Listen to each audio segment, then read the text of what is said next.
You got me? You got me. Alrighty, so sweet. Welcome everybody to our video on the fascia. I've got with me a friend and fascia expert, Tory Hale. I've worked with him a couple of times and he is phenomenal. And so when I was laying out this week's programming, I was like, man, he knows way more than I do on this stuff, so I'm gonna get him in here to really go through and explain and talk about the fascia, what it does, how it works, why it's important, how we can release the fascia, how we can restore it to its pristine condition. And with that, I'm going to turn it over to him and let him drop some knowledge on us. So yeah, looking forward to an awesome conversation. Alright, so what is the fascia? Yep. The fascia is like a web-like substance. It's like a spider web that goes around your muscles, bones, blood vessels, nerves, everything. Supports it all in place, and what we found is fascia is actually everywhere in the human body, but what we focus on here is the 7 functional nets that are really designed to support the musculature in the body. And what I like to think of is this like imaginary structure, a tensegrity structure, and it's actually biotensegrity is the concept behind this, which is picture little rods, like a little piece of wood with strings around each end, and those are tied to other rods, and they all support each other based off tension in the network. So like basically look like they're suspended in air. Mm-hmm. That's literally your bones. Mm-hmm. And this string would be kind of like your fascia. And if you notice, if we picture that structure, and we can put it into like a circle here, if we pull on one string because they're all attached, all of this whole structure gets pulled to that one side. So the fascia, because it's so global, for example, one line coming from your toes, up the back of your calves, all the way up your back, into your hips, up your spine, and all the way around from the bottom to the top of your head right here. That's one line of fascial tension. If there's a limitation down here in the calf, everything is pulling down towards that. And so what I find is if people have tight calves, you might see some tension headaches because that whole line is connected. So if there's one limitation on the line, it can affect the whole line. Mm-hmm. And so I think of the fascia as that web-like substance that pulls it, and when we have that limitation, it pulls that one side, and everybody can kind of relate to that, like, ooh, or at least over here, and then all of a sudden, something in my neck popped, or something in my leg feels better. So that concept of the human body as a whole, rather than individual parts, I feel like is missed a lot of times in most training modalities. When people, they're like, oh, I'm doing chest today, or oh, I'm stretching my shoulder. But really, what's happening, like you said, in your calf can be affecting somewhere completely different on your body. 100%.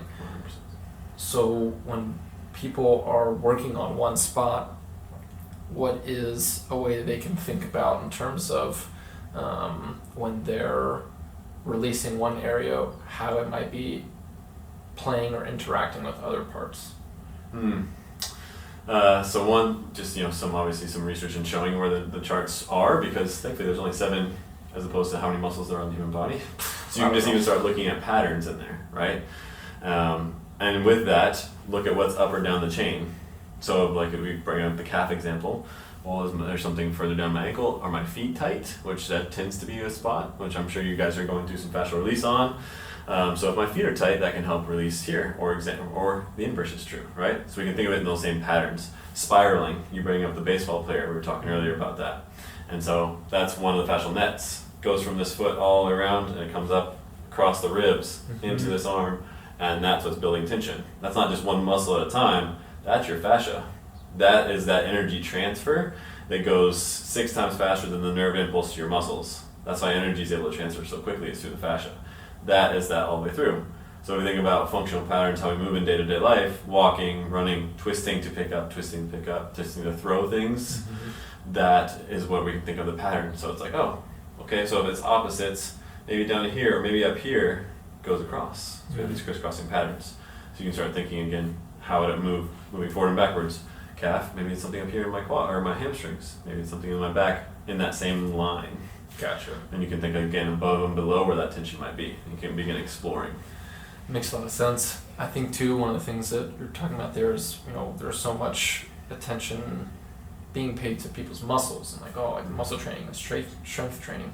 When we talk about a major league pitcher throwing a baseball, you're attributing a lot of that motion and that function to fascia. Mm-hmm. So what are the ways in which your fascia, or our fascia, is interacting with us on just like a regular day-to-day basis for everyday people and the weekend warriors. Mm-hmm. So it's a good example. Is like you still need to have obviously muscular tension. Those muscles in that line still need to be strong, of course, because that's supported inside the fascia. So that's going to help pull the fascia around. The fascia doesn't have that its own strength and being able to build and get hypertrophic properties like strength. So you still need to have musculature, right? But what happens is the fascia gets limited because the musculature gets limited over time. So for example, what you bring up, most of us have poor posture because of our technology, because of our day-to-day life. So computers, texting, even reading, driving, we're leaning forward, heads falling forward, shoulders rounding forward. Everything is closed off with our arms, which lead up into the shoulders, which pulls the head and neck down because we're looking down doing other things. And so that closes the fascia down. And we need to open it back up globally, which might have different spots where it's limited. Neck, from the chest, abs, hips, quads, down to the front of the shins. Everything in the front line is going to be closed because that's a common pattern for us. Secondarily to that, and I think this is one of the questions that we wanted to answer anyway, is trauma. So when there's, for example, it's an extreme case, but if you hear a gunshot, what's the first thing you do? Clinch. You clinch and duck. Yeah. That's your fascia pulling that down. That's an extreme variation. But when we have even micro traumas, if you are driving and someone cuts you off, and you get that anger a little bit, Yeah. and it's just like, or you get embarrassed about something, you get that shame, boom, shoulders dump. Yep. And we just all carry this through our daily life. We 100%. just notice it subtly. Something happens and you did something wrong and you get shame.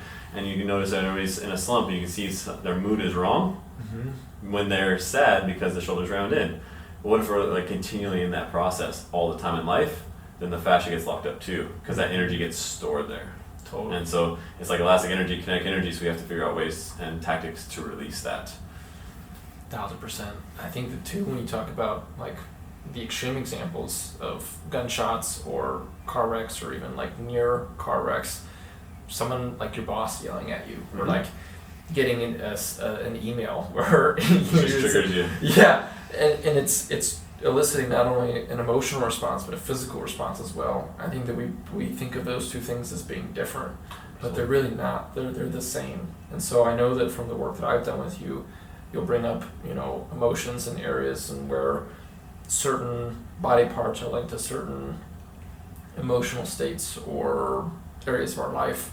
When people are, before you even get into like the releasing the fascia and releasing the trauma that it's carrying, cover first kind of how those two things are interlinked and how your fascia is absorbing these emotional states and reactions and how it like holds on to them. So for example, going to the extreme variation just because it's so easy to think about of how a gunshot goes off, everything contracts down, there's now energy stored there because it contracted down. And so if you don't get into a state of safety, but you bring out the small examples which tie into this, an email from your boss, stress from work, stress from home life, with your personal life, with your relationships, what have you, all of these things are those little stressors and cause you to store the energy if you don't let it out somehow. So it just gets stored in the tissues because I like to break it down very simply. You eat food, food becomes energy, which creates thoughts. If you don't let those thoughts out, that's not letting energy out, then that's why it gets stored, which is why journaling, talk therapy, movement is ways to release that because it's stored energy in the body. Because you created that thought, I'm angry at them, and sent and created this energy to fight or flight, and if it doesn't get released, it gets stored. And there's just common areas in the body where certain emotions get stored. Anger versus like shame, for example. So you feel shameful, it's still like the same fight or flight, but it gets stored in a different area. Got it.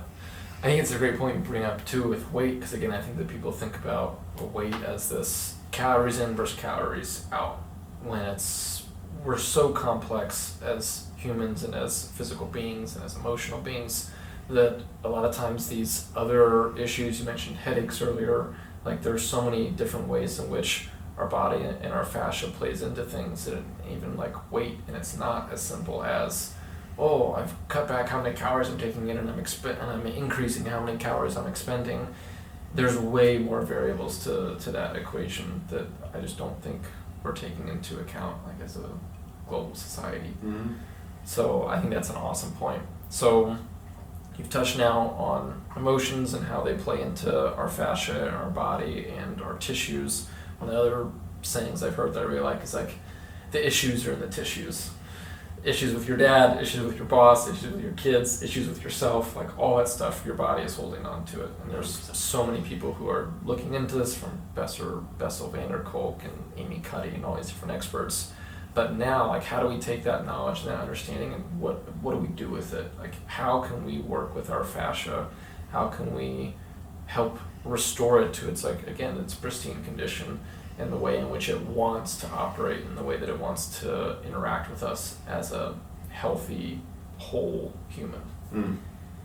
I think that helps close the loop on what I was beginning to say on the last question. I just didn't actually close the answer to, so thank you for bringing this up. You got all of those traumas and energy get brought in, right? So we do need to figure out how to just let them go. So like I said, I mentioned a few options already. But the biggest thing is you're feeling under attack. You're feeling under attack from emails, from life, from the driver next to you, from things that trigger you on social media, to all the advertisements that are out in the world telling you that you're inadequate. If you want to go into a deeper level. Yeah. Well, we won't go there today. It's so true. I mean, I'm down for it, but I know what you're saying. I agree. But everything just beats us down, and so a lot of what we experience is holding on to this constant state of fight or flight, which is what I'm saying with the sympathetic activation. Like, I get triggered, I feel hot, that's because the energy got sent, because previously we would have to fight something or run. So the energy gets sent somewhere to do so. And since we aren't doing that these days on these micro traumas, so to speak, like more micro stressors, compound, it gets us into a state of chronic stress, and our bodies can't relax. And so what the biggest thing that you need to do is get the area that you're focused on, that you find tension to be, to relax and get your body to safety. And you do that by, obviously there's different tools. You can use lacrosse ball, tennis ball, the head of a steel mace, for example, some clubs. You can use that for a pressure point. But if you stay tense, nothing's going to change. You got to breathe and relax. You have to bring that body down to safety, and then exhale. We don't burn fat through sweat. We burn it by exhaling. It's the same idea of energy. We can let it go by just simply exhaling. So the moment we can go, this is uncomfortable, and let it out. The tension in that one spot that you might be working with, one of those tools, should melt, begin taking away those layers, and you should feel much lighter and get the fascia back to being healthy. Secondary to that, like we were talking about earlier, that's loving on the tissues. So the most basic principle is love on the tissues. Don't just attack them, because we're already under attack. So love on them. That's a great point. And then to get that out, just like a massage, hydrate. The fascial tissue is a hydration network. It literally is, like, I can tell how hydrated someone is when I move their fascia. You can tell like they haven't drinking enough water. That helps get that energy and toxins that are left over from that, because if there's energy stuck, the blood flow isn't as smooth, and so toxins get stuck there. And so we want to be able to remove the toxins, get that flushed out, get fresh nutrients and blood flow in, fresh oxygen, so that way you think clearer, you're more energized, right? You're able to move more effectively. So that begins with the hydration piece. Totally. I think too, when you talk about like the breath as this tool for expelling toxins, like we think about, or at least I think about, your, and I've experienced this with fascial release, farting, burping, sneezing, coughing, defecating, urinating, laughter is another like great release. But the breath, I feel like, often gets overlooked as just one of the easiest and like conscious tools that we have to release things. And so I've heard the description that a lot of times, like after like a long night of drinking, like people's breath it'll feel like it's on fire. It's because your lungs, especially once your kidneys and other organs are at capacity for being able to filter out these toxins, it really brings your lungs into play, and then it feels like you're like breathing out the alcohol that you drank from the night before. And so just as people are hitting these emotional pressure points with fascial release, like really utilizing your breath is one of the best ways that you can get like fresh air into it and then old stuff out of it. It's allows you to access the nervous system so that you can relax. The biggest thing. So you talked about how like the fascia is connected to all the different organs and muscle groups. Also, too, what's your experience and understanding of like how the fascia works with the lungs in terms of like when we breathe in and breathe out? There's a lot of different expansions and contractions that are happening there, and I imagine that just as your movement is a pattern, so is your breathing. Bring in, if you could, the fascia to like the lungs and the diaphragm and how those factors interact.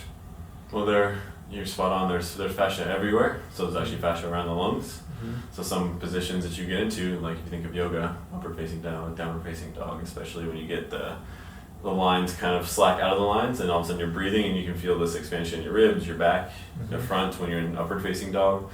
Mm-hmm. That's of course expanding the fascia that's around your ribs, but also the fascia around the diaphragm, but also fascia around the organs potentially. Breathing into the positions when you're, potentially hitting a trigger point in your glutes and breathing down there because the diaphragm goes to the pelvic floor. And so if you're getting that, you might be able to send air there and help create internal pressure and release it from the inside. Mm-hmm. But there's fascia everywhere, and no matter where it's at, the breath being the deep diaphragmatic breathing as opposed to what we're used to, which is the short, shallow chest breathing, that helps it relax everywhere. Gotcha. And then doing the self-care with the different tools, but also getting some stretching in to pair that with it. So when you find that release with the tool, getting some stretch to allow the tissues to lengthen. Mm-hmm. And by doing so with breath, you're getting that last little bit of energy out, and even potentially helping realign your organs. Like that's why after you come back from yoga, you might have a better bowel movement. You might have you go pee afterwards because you just like are squeezing out all the toxins. Yeah. You might have air come out when you're in yoga in various capacities. Top or bottom. Top or Air bottom. options. Exactly. 100%. So you might have those things take place because like that's helping literally realign the organs because all the networks are connected, Mm-hmm. Which is a very oversimplification of it, but it's the truth. And so they're all connected. So all of those things come back to what you can control, and by breathing high level, I can get myself ramped up, or I can down regulate, aka get into ready for sleep, and I can breathe slowly and more deeply, and that's what we want to get into most of the time to release the fascia. Cool. Man, I feel like you've covered so much, but I want to give you the opportunity too to give any kind of tidbits or like, well, also too, you haven't really gotten into like your experience and how you got into it, the different trainings you've taken, and like what you've noticed in clients. But like, I would love to hear like your experience when, of all the different people that have come onto your table, like what you found from it and what you've learned through them, and also like through your own personal explorations. Well, it's funny when you look back, it's only in the last 5 years that fascia has been recognized as its own biological system. A lot of the original yoga postures were built around the fascial tissues and these meridians. We just didn't know what they looked like because we would cut through the skin too deep with scalpels, and we didn't recognize the fascia that was there the whole time. So the fascia's always been there, so you could say that we were, as long as you've been a body worker and doing movement, you're a fascial worker. So as a swimmer, that's obviously very global exercise. It's like the pitcher analogy, so it's like that. So I've always been in fascia, right? So 15 years a swimmer. But through various courses looking at joint specific health and looking at movement patterns, athletic movement patterns, you see common principles across the board. And one of the original systems that brought all of those various systems together was Onnit, and it was my time at Onnit that really expanded that knowledge around teaching others to take care of themselves.